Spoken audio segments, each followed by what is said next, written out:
secondary school. Mangifika khona ngafica umngani wami ogama lakhe uSizwe Madonzela. Nokuyena owanginikeza umdlandla ukuthi yendoda masingazama into ekanje angeke kuze kulunge yini. So wangifundisa umculo ukuthi okay mawubhala ingoma ubhala kasona, ingoma kumele ibe ne-rhyming. Wangifundisa nje okuningi. So ngaqhubeka ke nami ngendlela yami nangoshuni wami because naye bekahamba ngowakhe ushuni nami ngihamba ngalo engigijima ngawo manje.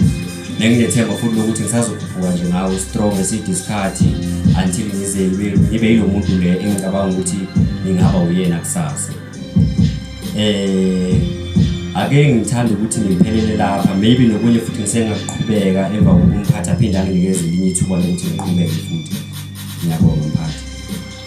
Yebo sibonge kakhulu Mr King Nathi wayibeka yacaca kabanzi kahle.